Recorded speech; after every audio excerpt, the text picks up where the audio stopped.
Salut à tous, je vous fais une petite vidéo, bon un peu par la force des choses pour revenir sur les faits qui sont déroulés il y a quelques mois à Passy-sur-Eure, l'histoire de la bagarre.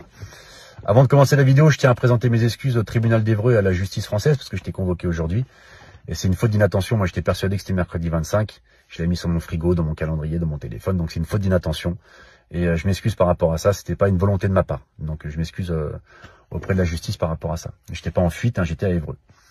Je vais revenir sur les faits qui me sont reprochés parce que je suis un personnage entre guillemets public et que c'est une affaire qui est publique, donc je vous donne des explications et je vais vous donner ma version des faits parce que je vais pas me laisser salir la gueule comme ça dans tous les médias sans rien dire. Je suis parti il y a quelques mois au match de foot de mon fils à Passy-sur-Eure. Je lui avais pas dit que je venais, donc moi je m'étais vraiment mis très loin pour pas qu'il voit que je suis là. Donc je m'étais mis vraiment très excentré du terrain de foot, je m'étais mis au niveau du parking pour vous dire à quel point j'étais loin. Même les parents des enfants de ma propre équipe de foot ont pas vu que j'étais là. Donc c'est pour vous dire, j'étais vraiment très excentré. Donc j'étais sur le parking. Et en fait, je suis sur le parking comme ça, puis à un moment donné, hop, je suis debout et je m'adosse comme ça, je m'appuie légèrement sur le feu arrière d'une voiture. Et je m'adosse comme ça. Et là, j'entends waouh, j'entends un mec qui crie comme ça. Je dis ouf. Je regarde d'où ça vient et en fait, ça venait de la voiture. Et je vois la fenêtre côté passager qui est un peu entrouverte. Donc je m'approche comme ça, doucement et tout. Là, le mec il me regarde, il fait putain, tu m'as réveillé, je faisais la sieste là, putain. Je dis, oh putain, merde. Et je vois le gars qui était un petit pet de peau avec des cheveux longs et une barbe. On était en pleine période de ramadan. Je me dis, ça se trouve, c'est un musulman, un rebeu qui fait le ramadan, qui est fatigué, qui fait la sieste. Donc je lui dis, putain, excuse-moi frérot, tu fais le ramadan, en plus tu dois être fatigué, je suis désolé. Bon, il s'est avéré plus tard que c'est un Antillais, enfin c'est un mec des îles. Donc il faisait pas du tout le ramadan, hein, c'est pas du tout l'ambiance au niveau des dom-toms. Et là, il me regarde, il fait, vas-y, casse-toi. Je dis, putain, là, putain, il va fort quand même. Mais tu sais, je voyais qu'il était ronchon, tu sais, c'est une tête du matin, tu sais, la tête quand t'es un peu ronchon, là. Donc j'y vais quand même avec la bonne intention. Je me dis, ah, je viens de le réveiller et tout, il est un peu ronchon. Donc je vais côté conducteur, et je vais le voir, et je dis, ah frérot, excuse-moi, on va pas s'embrouiller pour une voiture, je suis désolé, tu vois. Il me dit, vas-y, casse-toi, je vais te faire une dinguerie, là. Pourquoi tu touches la voiture? Tu sais, là, je dis, putain, là, il commence à être lourd, le sac à dos, là. Là, je dis, ça va, frérot, j'étais adossé sur ton feu arrière, je t'ai pas non plus posé une pêche sur le pare-brise, tout va bien, tu vois, enfin, je vois pas où il y a le problème, en fait, c'est pas grave, quoi. Une agressivité, même dans le regard, les paroles, c'est une des premières fois que je suis confronté à ça, pour une raison aussi futile, quoi. Je dis, mais attends, mais c'est ridicule. Je dis, mais tu veux vraiment qu'on s'embrouille pour une voiture? Il me dit, vas-y, casse-toi, tu vois, vas-y, casse-toi. Et tout petit, il commence à m'insulter. Bon, moi, du coup, évidemment, j'insulte, donc je lui dis, va te faire enculer. Lui, il me dit, va te faire enculer, ça monte un peu dans les tours. Je suis désolé pour les gros mots, mais je vous dis la vraie histoire.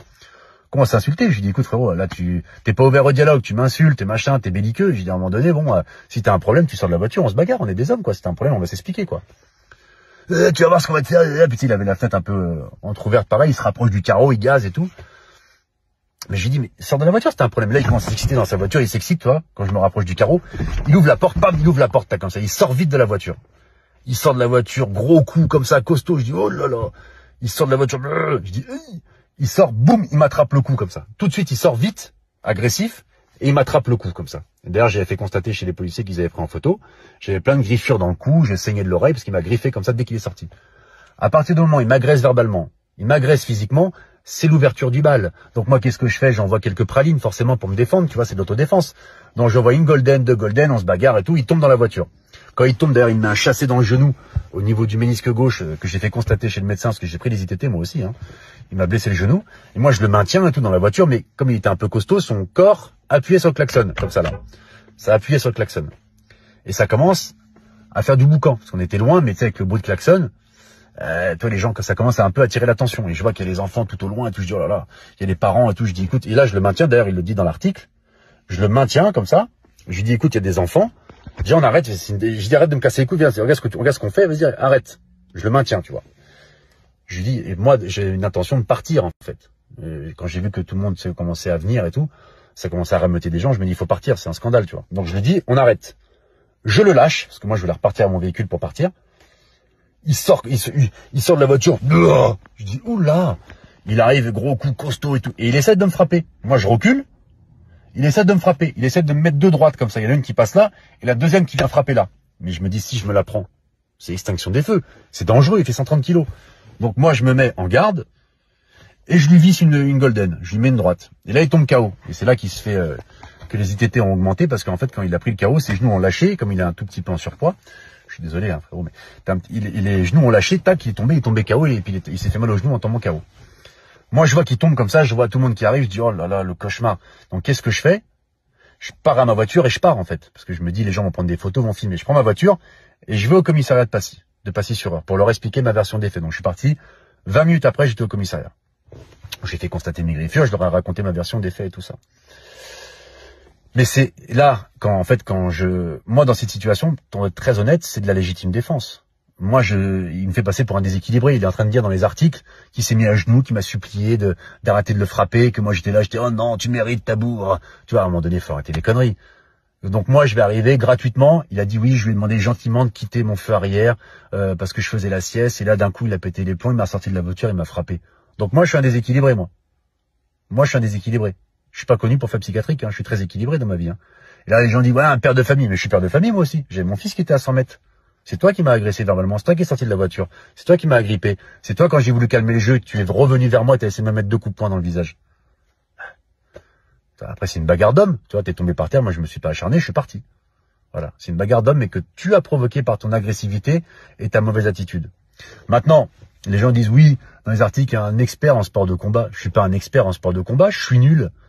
J'ai fait 8 mois de MMA. J'ai fait un faux combat en Suisse. Ou même un combat organisé, j'ai réussi à me blesser à la carotide. Je suis pas bon, je sais me défendre, voilà, comme tout le monde en fait. Mais je suis pas un spécialiste des sports de combat, faut arrêter les conneries. Donc en fait, c'est aujourd'hui, tu te fais agresser verbalement, physiquement, il faut pas te défendre. Et quand tu te défends, tu te fais passer pour un monstre, regardez ce qu'il a fait devant les enfants et tout. Mais c'est pas moi qui ai créé cette situation-là. Vraiment, c'est pas moi qui ai créé cette situation-là. C'est regrettable parce que la violence, c'est vraiment la dernière des solutions et je suis désolé, mais il y a des situations, des fois, où tu peux pas faire autrement. Comment je fais, le mec qui fait 130 kilos, il est là, il m'agresse, il essaie de me frapper. Je dis, les gars, je suis obligé à un moment donné de riposter. C'est pas la solution. Je suis désolé, parce que c'est pas une bonne image, mais il faut pas me faire passer pour un fou. Je suis pas fou. Je suis père de famille, moi aussi. Et si on pouvait l'éviter, je l'éviterais, tu vois. Mais on peut pas insulter les gens gratuitement comme il fait. Enfin, toi, c'est bizarre, quoi. Voilà. Donc moi, c'est vraiment mon ressenti. C'est la vraie histoire que je vous raconte. Je suis pas là pour vous raconter des pipeaux. Hein. J'ai raconté cette version-là aux policiers. Vous pouvez demander si vous voulez vous renseigner et tout ça. Et c'est la même version que je sortirai au tribunal quand je ferai appel. Donc je m'excuse encore une fois auprès de la justice française de pas être venu aujourd'hui au tribunal. C'est une faute d'inattention. Je m'excuse auprès des gens qui me suivent d'avoir réagi comme ça. Mais c'est une bagarre d'hommes entre 2 hommes. Ça arrive malheureusement. C'est triste. Ça arrive malheureusement. Si un jour on peut se faire une poignée de main, lui et moi, et puis réparer les choses, ça serait avec grand plaisir parce que moi j'ai pas de rancœur dans le cœur, mais il faut que chacun mette ses torts. Bonne soirée à tous et encore une fois désolé pour ce mauvais épisode. Bisous, faites attention à vous.